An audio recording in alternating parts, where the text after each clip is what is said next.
गांव में आदित्य नाम का एक किसान रहा करता था। आदित्य बहुत ही सीधा साधा और नेक इंसान था, जो हमेशा लोगों की भलाई में विश्वास करता था। एक दिन आदित्य अपने खेत से अपने घर वापस लौटा ही था कि तभी उसकी पत्नी रुक्मणी उससे बोली, मैं आपकी ही काफी देर से प्रतीक्षा कर रही थी। क्या हुआ रुक्मणी? आज सुबह से राधा ना तो कुछ खा रही है न पी रही है, बस गुमसुम लेटी हुई है। चिंता मत करो, मैं देखता हूँ। इतना बोलकर आदित्य उस चारपाई के नजदीक पहुंच गया, जहां उसकी 10 वर्षीय पुत्री राधा आंख बंद करके लेटी हुई थी। आदित्य को अपने पास देखकर 10 वर्षीय राधा ने अपनी आंखें खोल लीं। क्या हुआ राधा? तुम्हारी माँ बता रही हैं कि तुमने सुबह से कुछ खाया पिया नहीं। अगर तुम ऐसे ही भूखी रहोगी तो तुम और ज्यादा कमजोर हो जाओगी। पिताजी, मुझे भूख नहीं लग रही और मेरे शरीर में पूरी तरह से दर्द हो रहा है। राधा की बात सुनकर आदित्य की आंख में आंसू आ गए, क्योंकि आदित्य की 10 वर्षीय पुत्री राधा काफी समय से बीमार चल रही थी। आदित्य अपनी आंखों से आंसू पोंछते हुए बोला, चिंता मत कर राधा, तू बिल्कुल स्वस्थ हो जाएगी। इतना बोलकर आदित्य अपनी पत्नी के पास आकर खड़ा हो गया। आखिर आप राधा को और मुझे कब तक झूठी तसल्ली देते रहेंगे?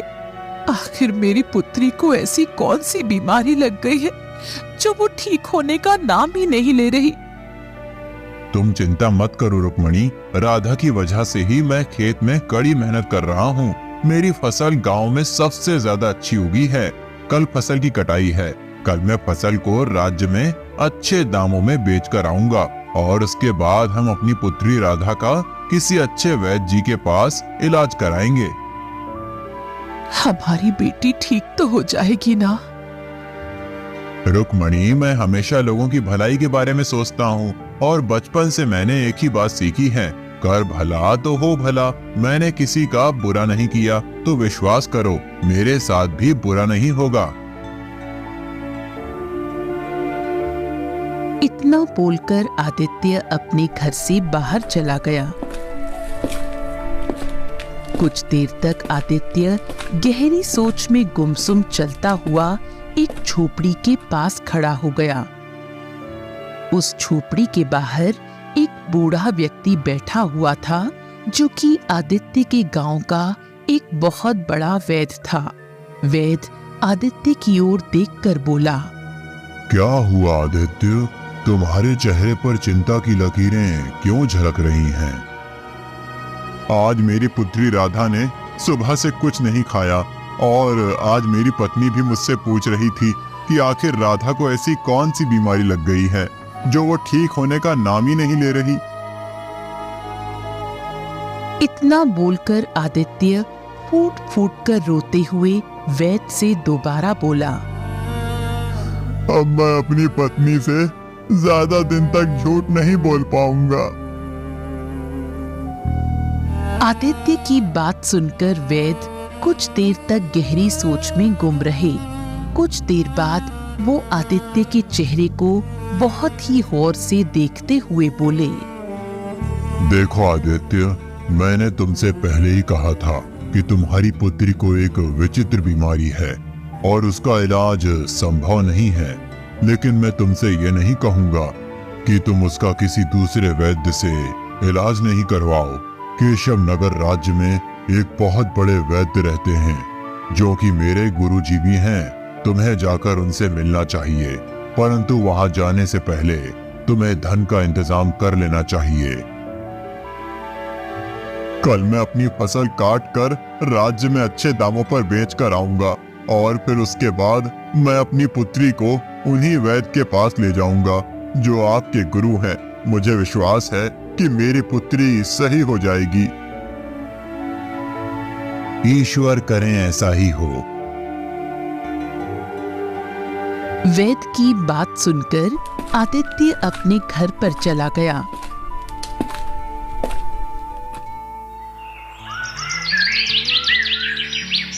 अगली सुबह जब आदित्य अपने खेत की फसल कटाई के लिए जाने ही वाला था कि तभी गांव का मुखिया दौड़ते हुए आदित्य के घर पर आ पहुंचा। आदित्य, गजब हो गया। क्या हुआ मुखिया जी, आप इतने घबराए हुए क्यों हैं?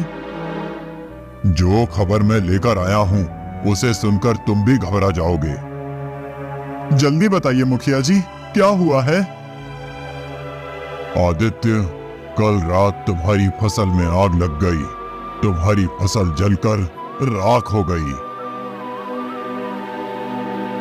मुखिया की बात सुनकर आदित्य दौड़ता हुआ अपने खेत में पहुंच गया। आदित्य ने देखा कि उसकी सारी फसल जलकर राख हो चुकी है। आदित्य अपना सर पकड़कर रोने लगा। तभी वहां मुखिया आ पहुंचा। आदित्य मुखिया की ओर देखकर रोते हुए बोला,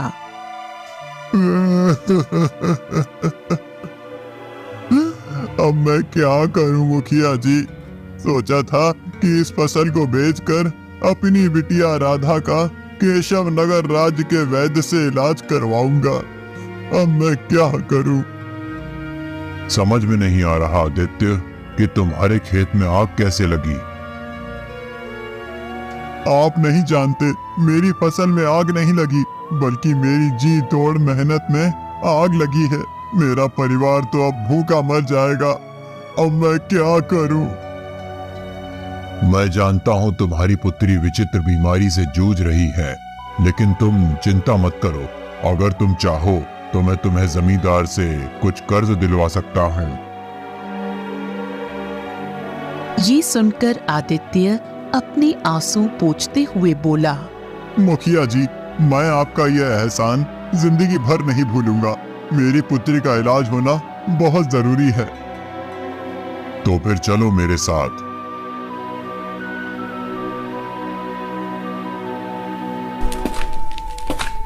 मुखिया आदित्य को जमींदार के घर पर ले गया और जमींदार को सारी घटना बताते हुए बोला, जमींदार जी, आदित्य को इस समय धन की बहुत आवश्यकता है।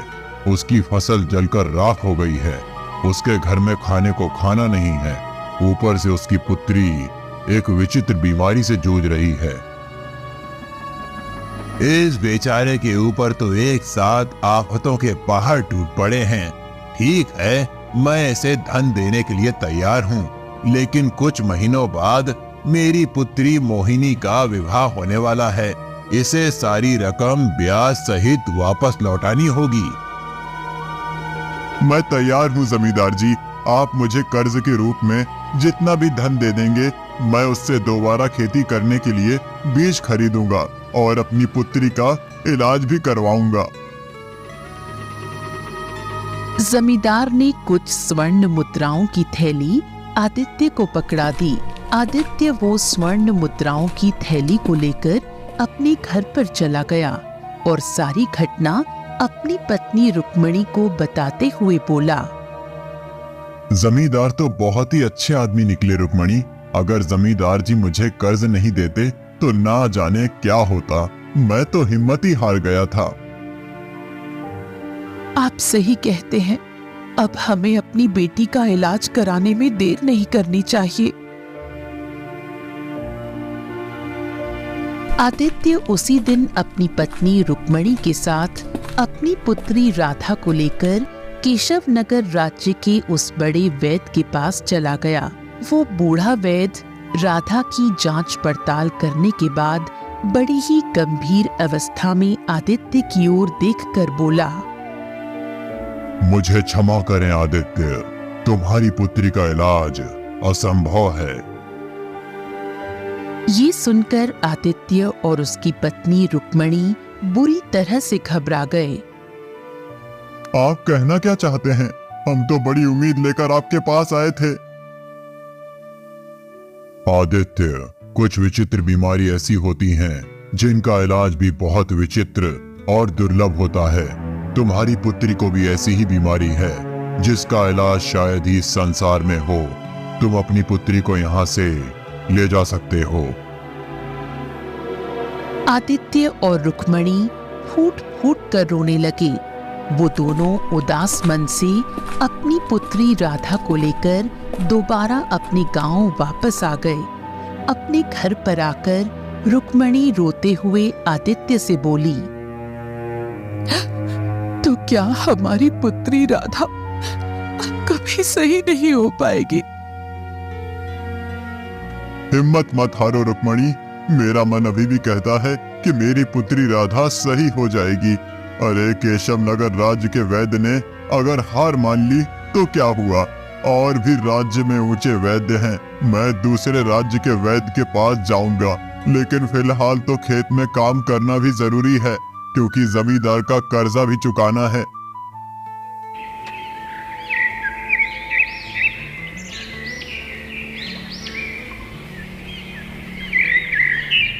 अगले दिन आदित्य कुछ बीज खरीदकर अपने खेत में बोने गया ही था कि तभी वहां पर जमींदार अपने साथी बलिया के साथ आ पहुंचा और आदित्य की ओर देखकर बोला, मुझे मेरा कर्ज सूद सहित वापस चाहिए। जमींदार की बात सुनकर आदित्य बुरी तरह से चौंक पड़ा। ये आप क्या कह रहे हैं जमींदार जी? अभी परसों ही तो मैंने आपसे कर्ज लिया था। इतनी जल्दी मैं आपका कर्ज सूद सहित कैसे वापस कर सकता हूँ? आदित्य की बात सुनकर जमींदार के बगल में खड़ा हुआ बलिया जोर जोर से हंसता हुआ आदित्य से बोला, तुम मूर्ख हो आदित्य, तुमने ये भी सोचने की कोशिश नहीं की कि तुम्हारे खेतों में आग कैसे लगी। मैं तुम्हारी बात का मतलब नहीं समझा। इसकी बात का मतलब मैं तुम्हें समझाता हूँ आदित्य। दरअसल मेरी नजर तुम्हारे खेत पर काफी समय से थी। मैंने ही तुम्हारे खेत में आग लगाई थी। जमींदार की बात सुनकर आदित्य बुरी तरह से चौंक पड़ा। हाँ, मैंने आग लगाई थी। मैं जानता था कि तुम्हारी पुत्री बीमार है और उसे इलाज की बहुत ज्यादा आवश्यकता है। तुम इस गांव में घूम फिरकर कर्ज लेने के लिए मेरे ही पास आओगे और मेरी किस्मत तो देखो, मुखिया जी स्वयं तुम्हें मेरे पास ले आए। ये तो गलत है जमींदार। किसी की मुसीबत का फायदा उठाकर कभी भी कोई इंसान सुख से नहीं जी पाया। ये बातें सिर्फ सुनने में अच्छी लगती हैं आदित्य। इससे पहले कि मैं तुम्हें तुम्हारे खेत से धक्के मारकर बाहर निकालूं, यहाँ से निकल जाओ। आज से ये मेरा खेत है, क्योंकि मैं जानता हूँ कि तुम मेरी रकम सूद सहित 7 जन्मों तक नहीं चुका सकते।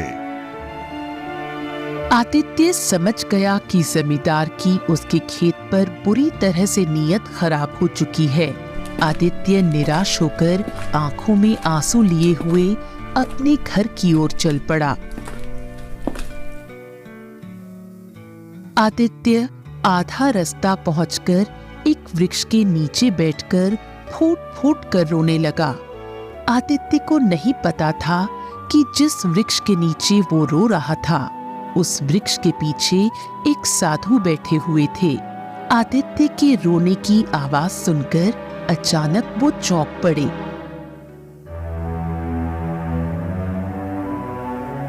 वो साधु आदित्य के पास आकर बोले,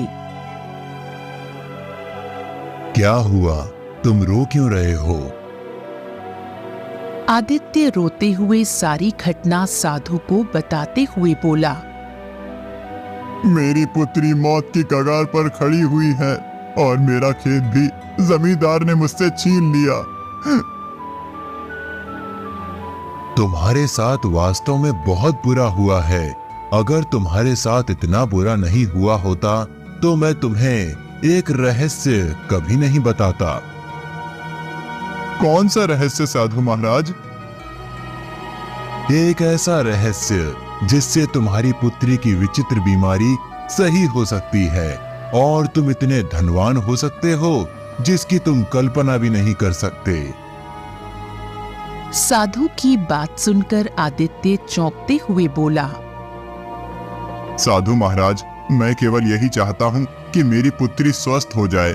धन का क्या है, धन तो आता जाता है। धन तो मैं कभी भी मेहनत करके भी कमा सकता हूँ। मुझे तुम्हारी ये बात बहुत अच्छी लगी। अब मेरी बात ध्यान से सुनो। यहाँ से कुछ दूर एक घना और विचित्र जंगल पड़ता है। कहते हैं कि उस विचित्र जंगल में एक बहुत ही सुंदर झील बहती है। उस झील के किनारे एक दुर्लभ जादुई कमल का फूल उगता है। वो फूल केवल वही व्यक्ति प्राप्त कर सकता है जिसका मन लोभ और ईर्ष्या से दूर हो और जिसके मन में दूसरों के प्रति प्रेम और दया की भावना हो। जैसे ही तुम उस फूल को अपनी पुत्री के शरीर से स्पर्श करोगे, तुम्हारी पुत्री सही हो जाएगी। और अगर तुम एक बार उस विचित्र जादुई फूल से जितना भी धन मांगोगे, तुम्हारे पास उतना ही धन आ जाएगा। उसके बाद वो फूल गायब हो जाएगा। परंतु उस फूल तक पहुंचना बहुत ही असंभव काम है। साधु की बात सुनकर आदित्य बड़े ही आत्मविश्वास भरे लहजे में बोला, अपनी पुत्री की जान बचाने के लिए मैं बड़े से बड़ा खतरा उठाने के लिए तैयार हूँ साधु महाराज। तो फिर देर मत करो, यहाँ से दाईं ओर दिशा में मुड़ जाओ।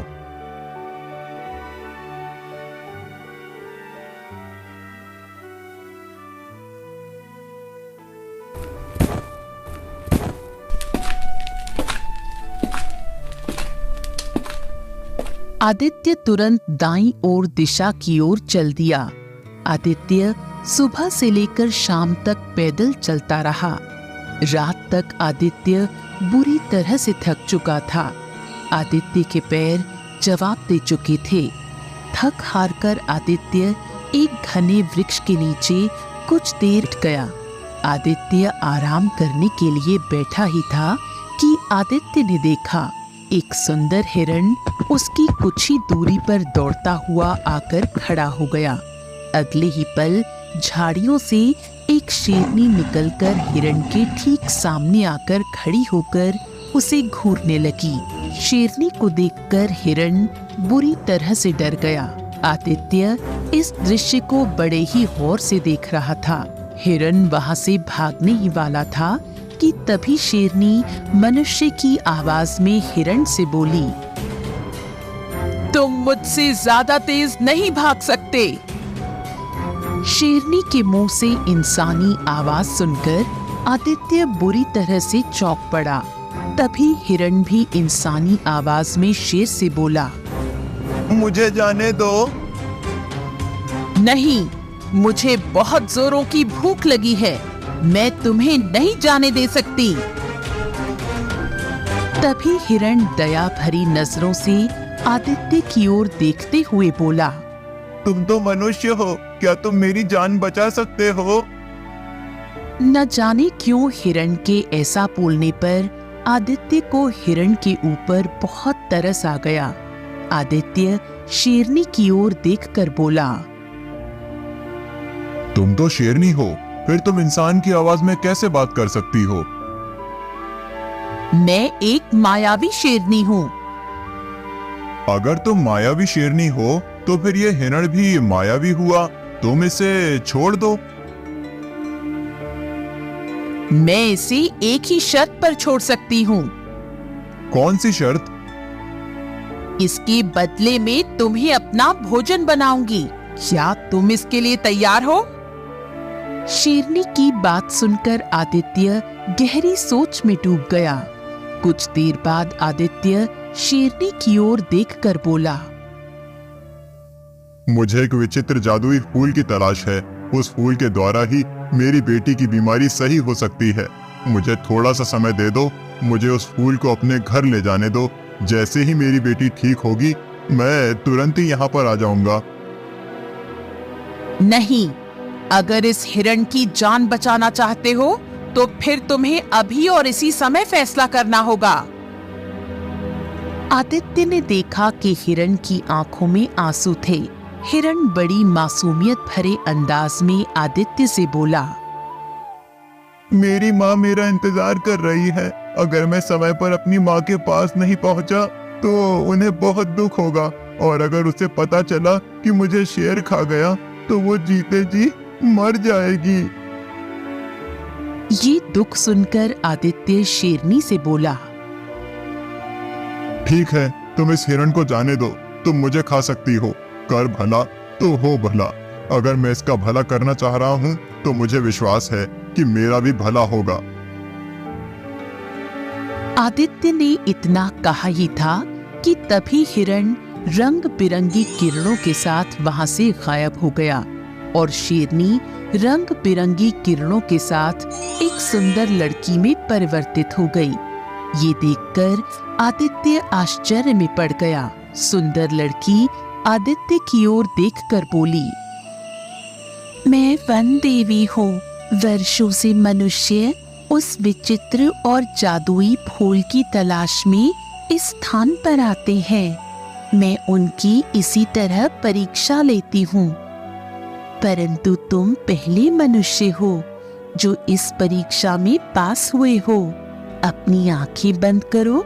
कुछ क्षण बाद जब तुम अपनी आंखें खोलोगे तो स्वयं को एक झील के पास पाओगे। तुम्हें वो जादुई कमल का फूल उस झील के किनारे खिला हुआ मिल जाएगा। उस फूल को तोड़ने के बाद अपनी आंखें बंद कर लेना। कुछ क्षण बाद जब तुम आंखें खोलोगे तो स्वयं को अपने गांव की सीमा पर पाओगे। आदित्य ने तुरंत अपनी आंखें बंद कर ली।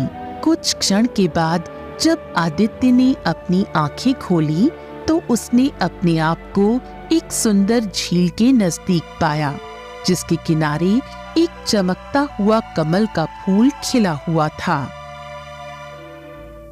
लगता है ये वही कमल का फूल है जिसके बारे में साधु महाराज बता रहे थे। आदित्य ने तुरंत उस कमल के फूल को तोड़ लिया और अपनी आंखें बंद कर ली। कुछ क्षण बाद जब आदित्य ने अपनी आंखें खोली तो उसने अपने आप को अपने गांव की सीमा पर पाया।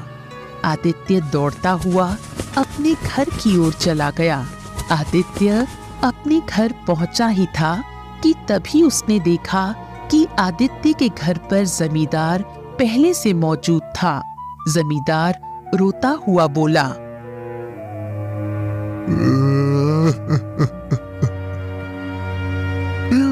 मुझे क्षमा कर दो आदित्य, मुझे मेरे किए की सजा मिल गई। कल रात मेरी बेटी पूरी तरह से बीमार पड़ गई। मैंने बड़े बड़े वैद्य को उसे दिखाकर देख लिया, परंतु वो ठीक नहीं हुई। वैद्य का कहना है कि वो बच नहीं सकती। अब मुझे एक नहीं बल्कि दो अर्थी का इंतजाम करना है। मेरी पत्नी मेरी बेटी से बहुत प्रेम करती है। अगर मेरी बेटी इस दुनिया में नहीं रही तो उसकी माँ भी उसकी मौत का सदमा बर्दाश्त नहीं कर सकेगी।